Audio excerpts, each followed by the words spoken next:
There was added frustration to already traumatized families of murder and accident victims who died over the weekend, as no autopsies were done before 1 p.m. at the Forensic Science Center on Monday.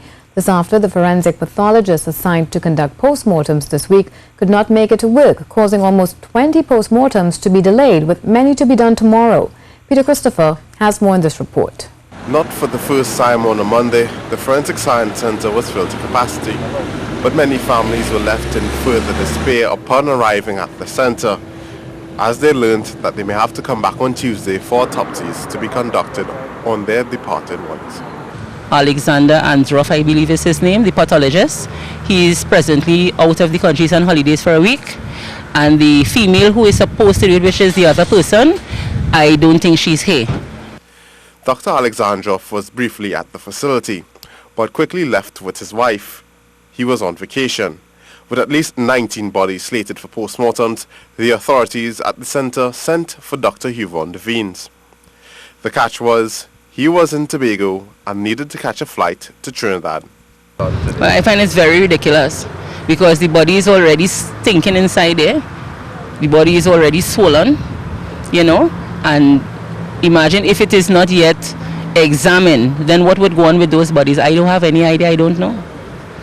You know, but the system inside is very ridiculous. You have one pathologist doing all these different examinations inside there. It is ridiculous. Something needs to be done about that. By noon he arrived in Trinidad, but not at the center. Former head of the National Operations Center, Gavin Hero, was among the people inconvenienced by the situation. He opted not to speak on camera, but told CNews that there should have been a contingency plan for such instances. Mrs. Bipta agreed, as she explained that the issue placed added strain on the families. Because we as the public, and we are already hurting and grieving, we cannot get to go out there and do our arrangement for our loved one. It is very painful and ridiculous. Something has to be done with the system. It's not the first time that work at the center has been halted due to the unavailability of the pathologist, as sources told CNews that Dr. Boris has called in sick before. Notably, last August, Dr. Alexandrov staged a walkout protest calling for more staff at the facility.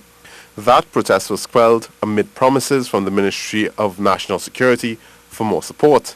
However, to date, only the 3 pathologists are authorized to do autopsies at the center. Peter Christopher, CNews. The family of Andrew Bipta is among those hoping that the truth will surface about his death. They were among the many families frustrated by the delay in postmortems, and they spoke with CNews briefly.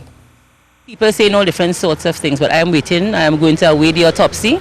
They said that people who was there, a guy came to my home last night. He said he during the wake, and he said that he was there and he saw when he got licked down. I said, why didn't you go and say to the police? He said he did not want to be victimized because that is where he hustled.